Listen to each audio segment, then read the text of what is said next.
everyone. I'm Cynthia Knight. I'm the director here at the Barron Arts Center. And on behalf of myself and my staff, Brandon Powell, our program coordinator, and Connie Widmer, my administrative assistant, I would like to welcome all of you to this evening performance of All Season Chamber Players. And we are very delighted to say this is their Silver Jubilee playing here at the Barron Arts Center. So we're very, very excited.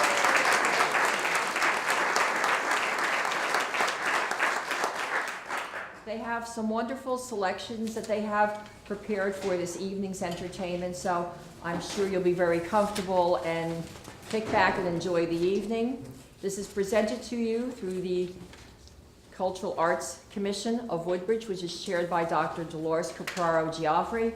With us tonight, Dr. Giaffri is in the house. She might have greeted some of you at the door. And our other commissioner, Dr. Jerry Fee.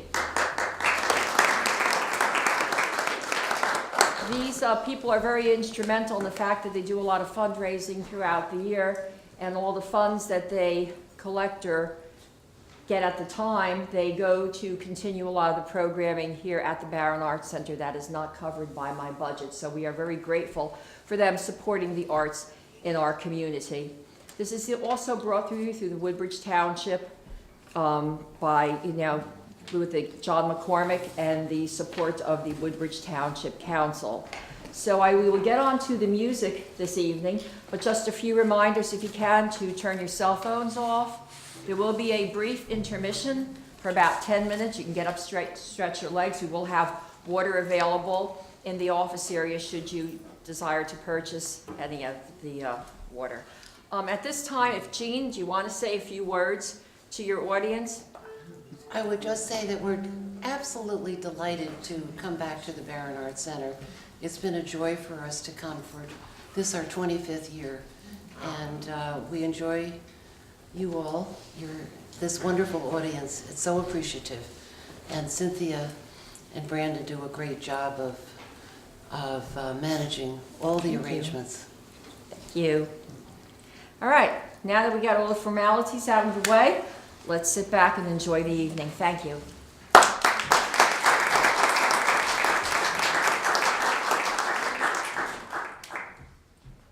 Thank you so much, Cynthia and Jean. If you've had a chance to look at your programs, you'll see that we've called this one From Murray to Martineau. So music spanning the early Baroque era, the 1600s, all the way through the 20th century to music of Bohuslav Martineau.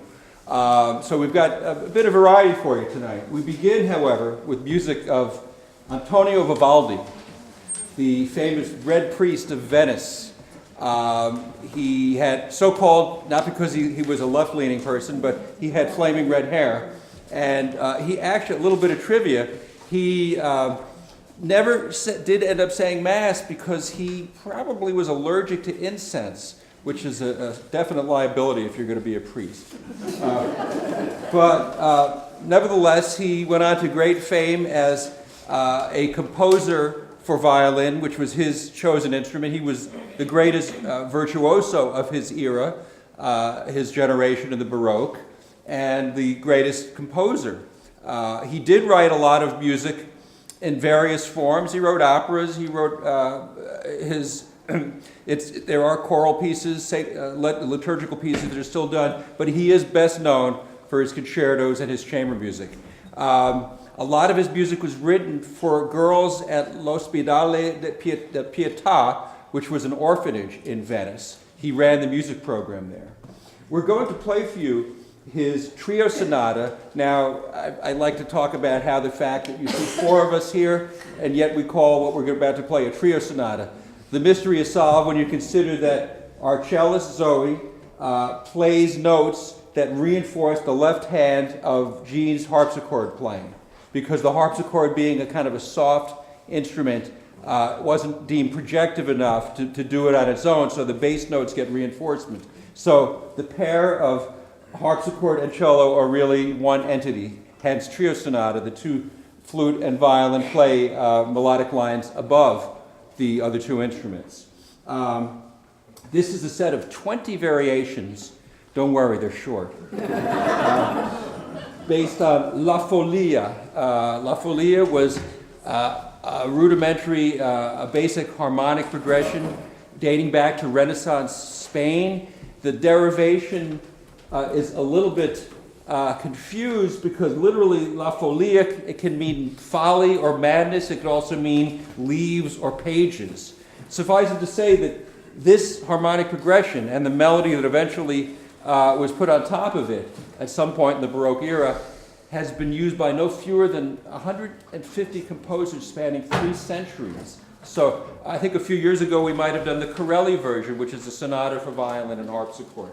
But in any event, the form, it seems like we're having a little technical issue with the harpsichord music stand. Up close and personal, that's what we are. So they'll collaborate on that while I continue to give you these notes. Live theater.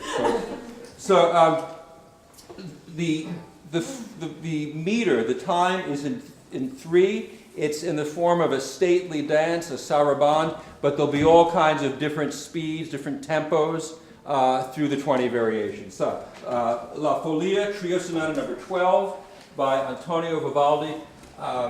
And this is a bit of information that may or may not be necessary.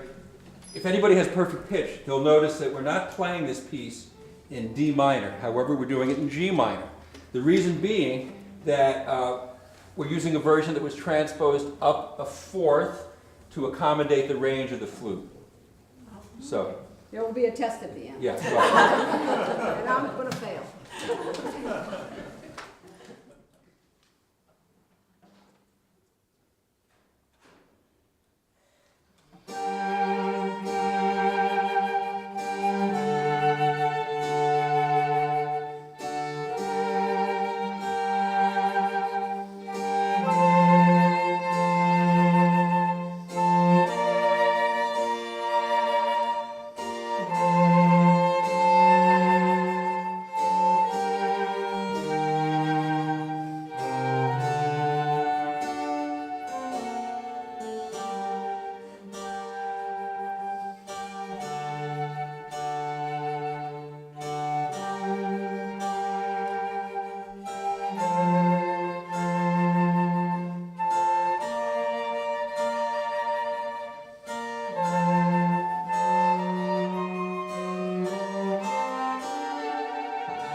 Energetic start to the evening. We're going to continue chronologically, at least for now, as we welcome Ron Levy to the stage. Oh, thank you. Ron Levy. So, Johann Christian Bach was the 18th child of the great Johann Sebastian Bach, and the youngest son. I believe there were 21 children in all. Am I right on that? Well, you can Google it later. He studied composition with his second eldest brother, Carl Philipp Emanuel. Now, he moved to England, but before he moved to England, he was in Italy, and he became a Roman Catholic, which, I mean, I don't know that it was a fortunate thing that his father was already deceased, but as a devout Lutheran, J.S. Bach would not have been thrilled with his son's choice. He became a church organist and wrote a good deal of liturgical music. He went to England, I believe, to oversee a premiere of an opera he had written, and he fell in love with the country and never left. He became known as the London Bach, became a naturalized citizen.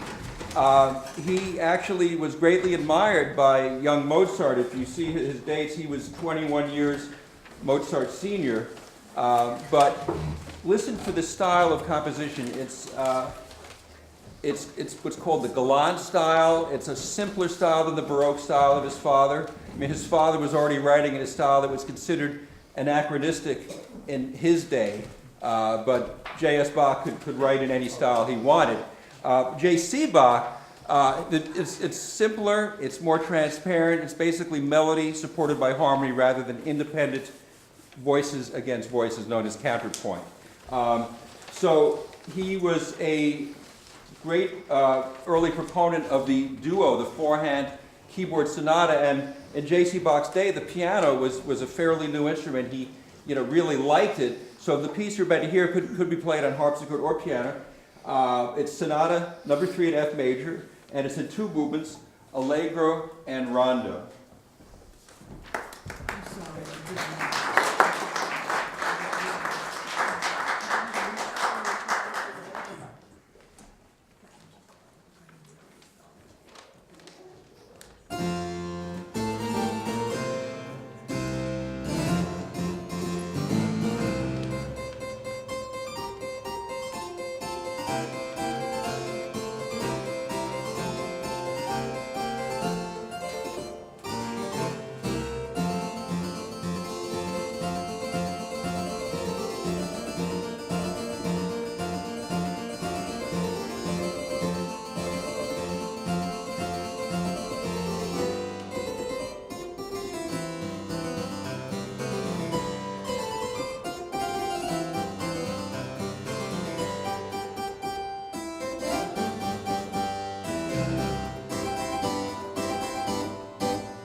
Now for something completely different. We jump to the 20th century for music of Bohuslav Martinu, Czech nationalist composer, at least early in his career. He kind of took after, he was in the vein of Dvorak and his teacher, Josef Suk.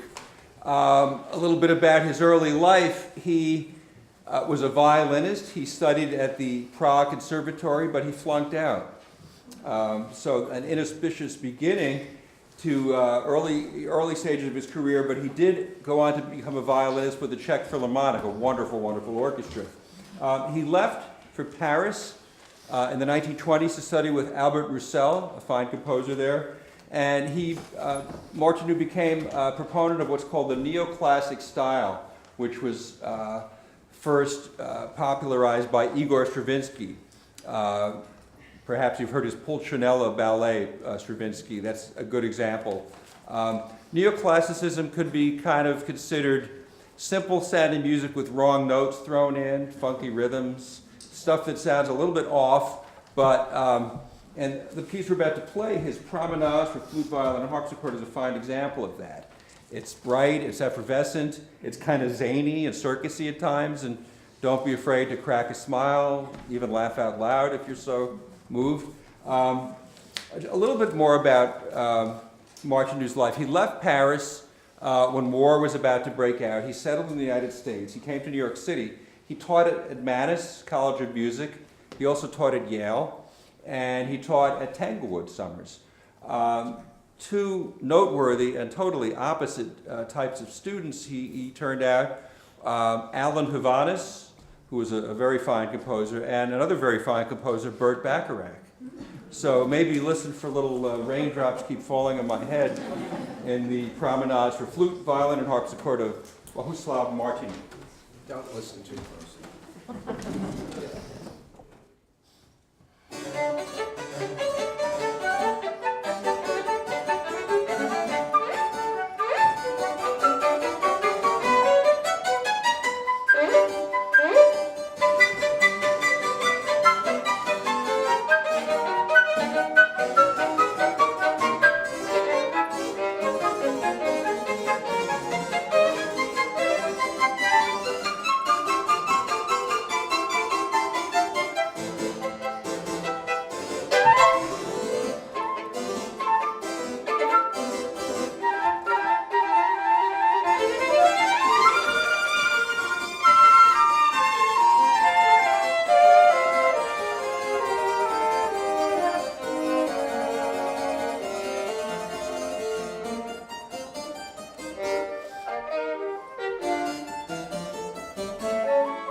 Woodbridge Television is now on the web.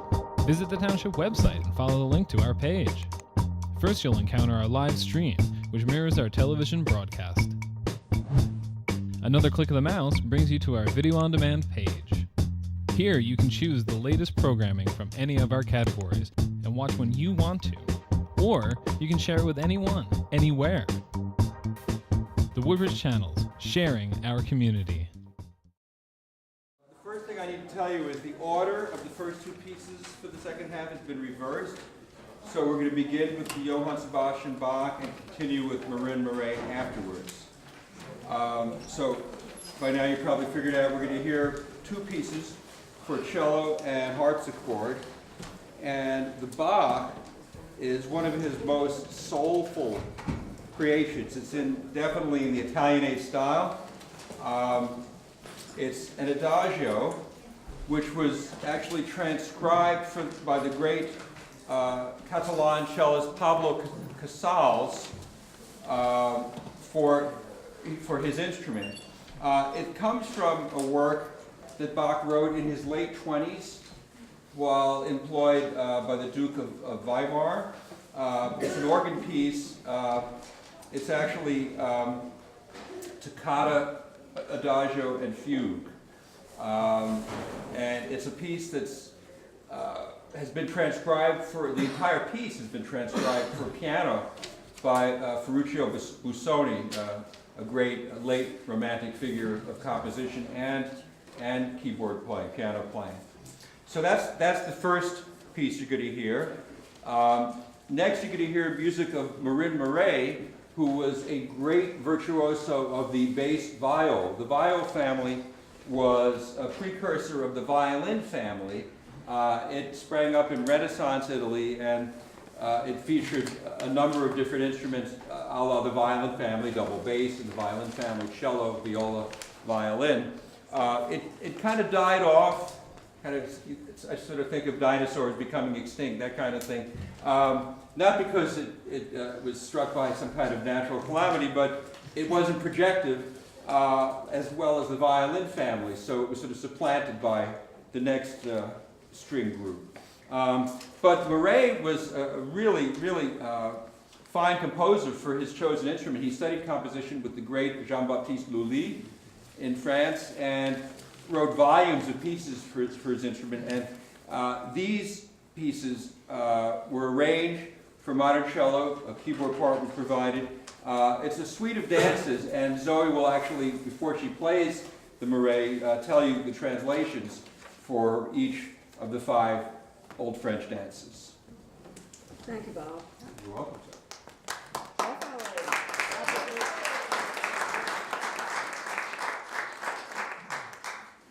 It's wonderful to be here this evening, always, and especially our 25th anniversary.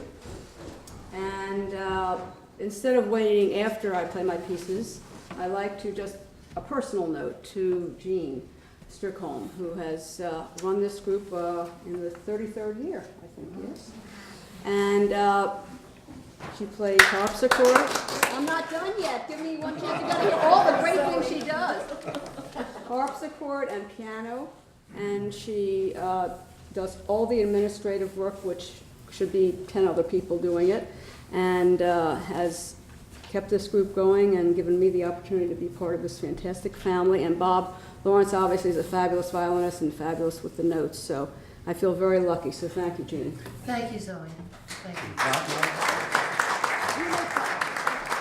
so sorry, I didn't mean to be rude. Now, the Bach has a particularly special meaning, not just because it's Johann Sebastian Bach, but my mother, who is still alive at 101 and almost 9 months,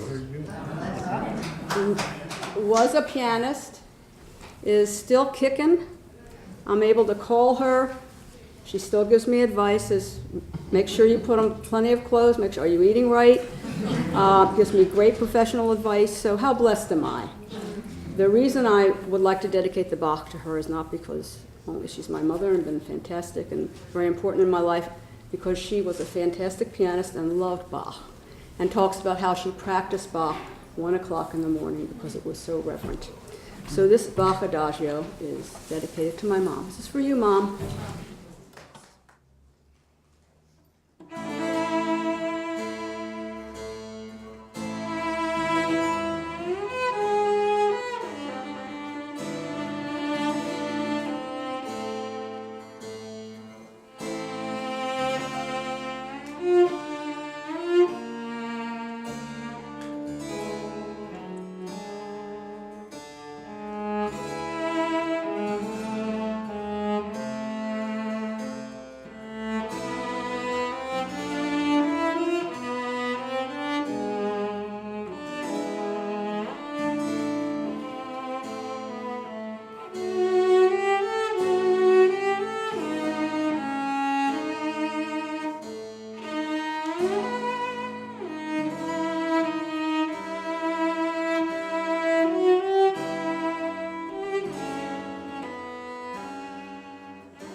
suggested the piece for me.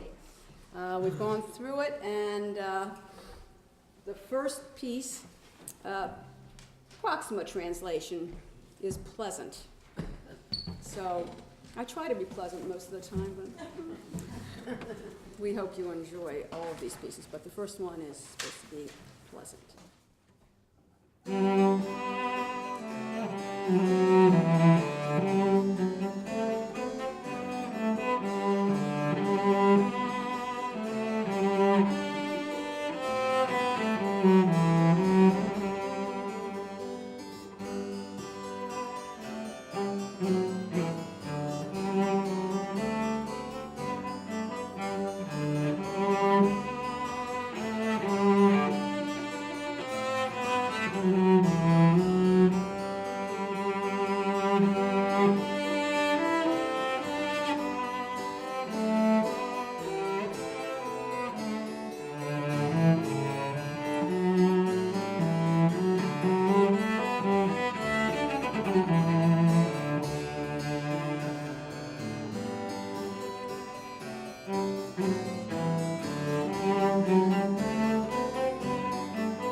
Even though it's getting warmer, from 40 to below zero, the next piece is out in the country. So think bucolic spring, those beautiful colored flowers.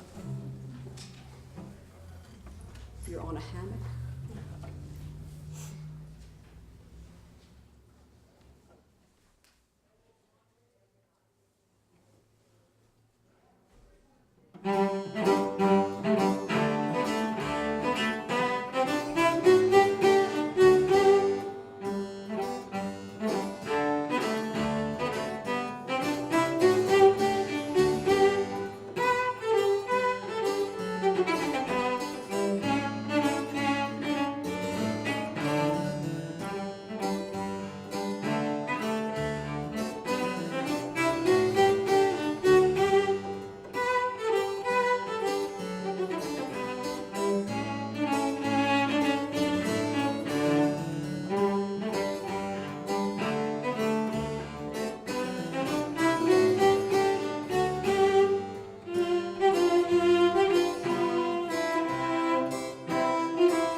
Like a Bagpipe. Doesn't look like a bagpipe. I don't know if you've ever seen a bagpipe. We have a young man in front of the audience. But here it is, like a bagpipe. So try to figure out how I'm trying to get this bagpipe sound. I'm still trying to figure it out.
The next piece, which is number 4, next to the last, is a seaman in the military. So, water, maybe?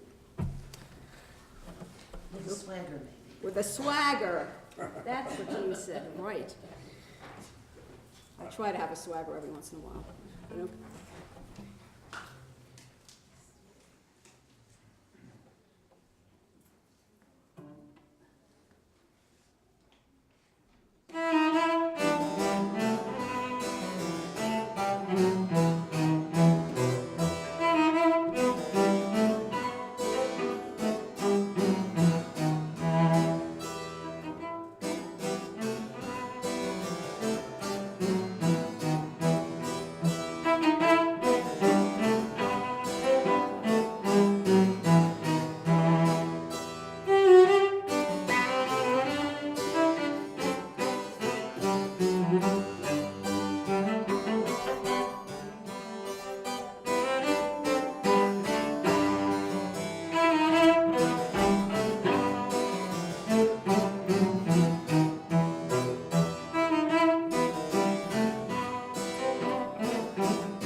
in this suite is the tambourine. So you know what a tambourine is? You shake it and it has little cymbals, and if there were any room, come on up and dance with me at a tambourine.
All right, we move on to music of Handel. George Frederick Handel, who was born in Germany but ended up, kind of like J.C. Bach, he ended up a naturalized British citizen. Handel, of course, best known for the Messiah, the water music. The water music was actually written as an olive branch to his old employer. He kind of stiffed his employer, the Elector of Hanover, before he left for England when he was back in Germany. And lo and behold, who should end up being King of England but his old boss. So he, I think they worked things out. It was nice that he wrote the water music, which was played on barges sailing down the Thames River. But anyway, Handel wrote a fair amount of fine chamber music as well.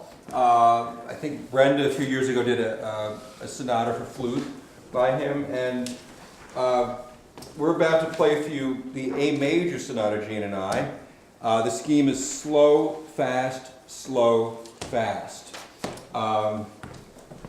It's interesting, when I was a young student, I used the Schirmer edition. I don't know if anyone's familiar with that old publishing firm. They're still in existence. The yellow cover with the embroidered, the fancy perimeter.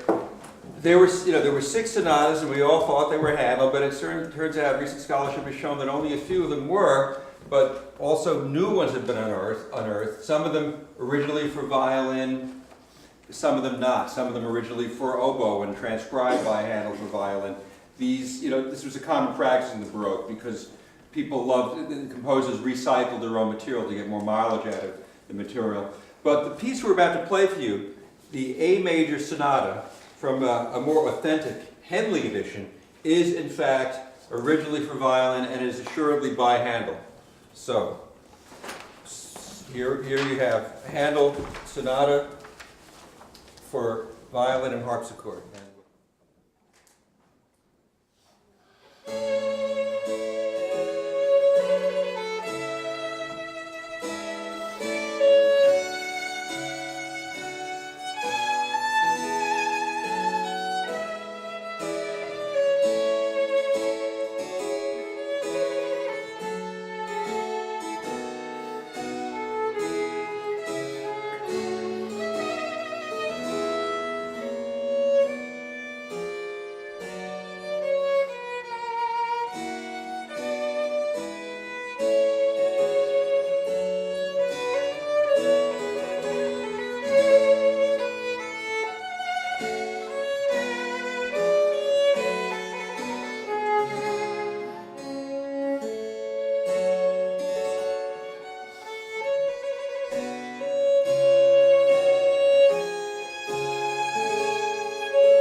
conclude with music of Georg Philipp Telemann, a contemporary of Handel's and J.S. Bach's.